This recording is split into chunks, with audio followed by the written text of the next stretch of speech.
Hey, I want to talk about this book, Winning the Wrong Game, for the man who's winning on paper but losing in life. Why I wrote it, what it does, who it's for, and so forth. And have notes over here. I'm not smart enough to remember everything I really want to say.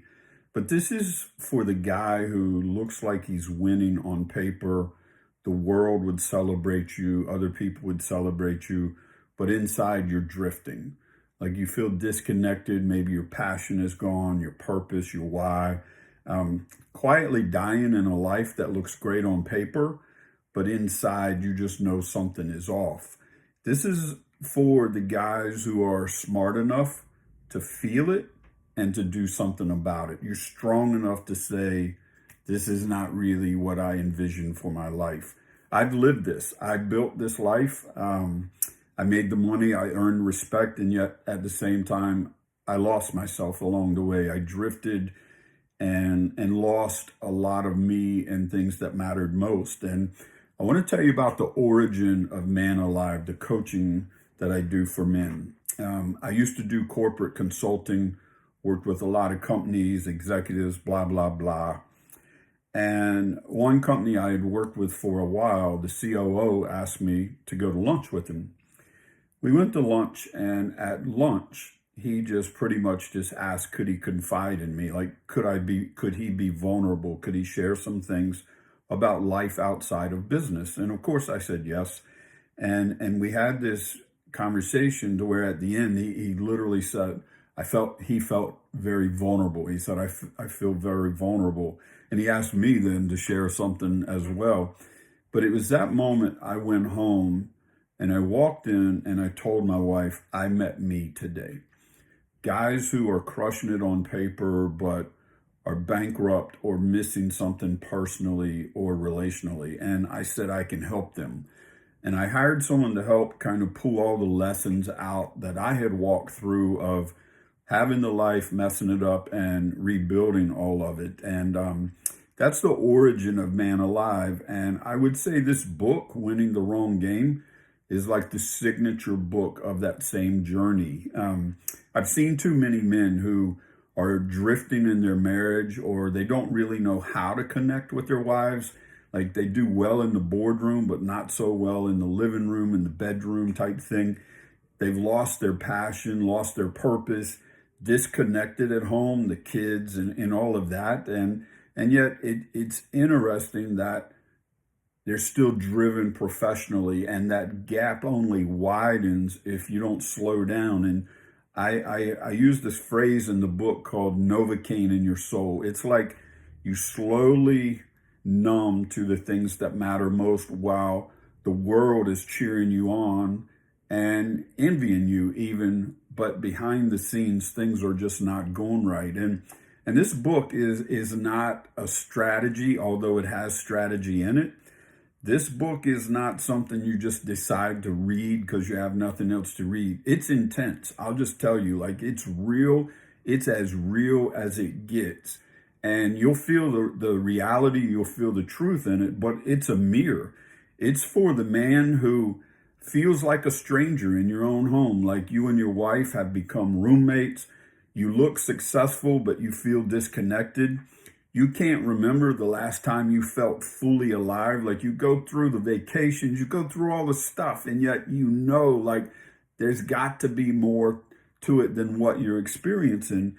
And you feel alone, but you're not lonely. You're surrounded by people again. You do the dinners, you do all the stuff, but inside, your success has somehow isolated you. And I can tell you this, you're a good dude. I work with guys who are good dudes, but we're playing by the wrong rules. And we're going to lose this game eventually if we don't do something about it.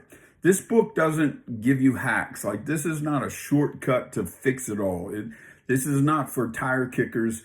It's not set it on your coffee table so someone comes over and says, oh, let me read this. It's not easy reading. It's real.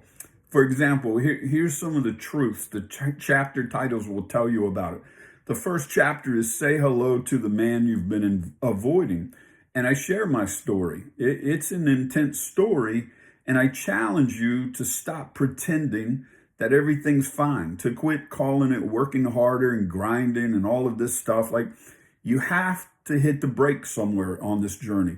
Chapter 3, the line you didn't know you crossed, is where it gets real. Like, there's a moment in our life where we're pursuing, and there's a healthy dose of pursuing, but somewhere you cross a line.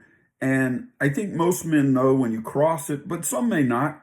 But you go from like pursuing and enjoying to where you start defending a lie, like you start defending something that is no longer serving you or working well, and you don't know how to get off the merry-go-round if you don't stop. Chapter 5, when more becomes the enemy. And this is all about our addiction to success, to more this, and the drive for increase and all of those things, the bottom line and the gross numbers and all.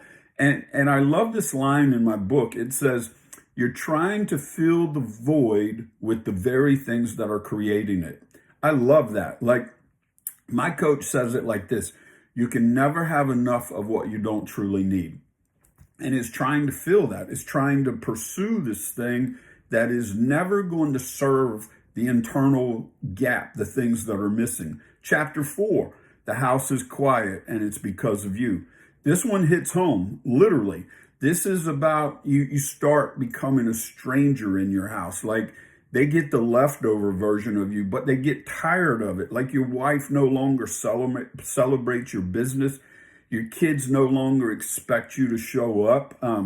Your family starts functioning without you. And that's a sad thing, but way too common for guys that I work with. And the cost of that only increase exponentially the more we ignore it and the more it goes. Chapter 9, one of my favorite ones, 3 words that can change your life. This is where I share an incredibly powerful insight on how to start gauging your life to the man you want to be, the husband, the dad, and inclusive of your professional life as well. But you start getting clear on what's missing and how do you start living into that. Chapter 11, I think it's funny that it is chapter 11. It's called Almost. And this is for every man that almost changed. I can't tell you how many men have reached out to me and said, hey, if I don't do something I need to do, and sometimes like they've already blown their world up and they're trying to fix it. And I cannot tell you how many men decide not to do anything about it. Almost built trust, rebuilt trust, almost reconnected, almost slowed down, almost scaled back, almost became the man he swore he wanted to be, but didn't. Almost. What a sad freaking word in our life. And then one of the latter chapters, maybe the last one, Grace Under Fire. And I tell the truth about what saved me in a very dark moment. And it wasn't me. It wasn't my willpower. It wasn't, image management. It was grace. It was unmerited favor where I was getting from God and people in my life what I didn't deserve in that moment. In the very ashes, we rebuilt and made something beautiful. And so this book isn't just words, and it's not just something to read, and breeze through. It's a wake-up call.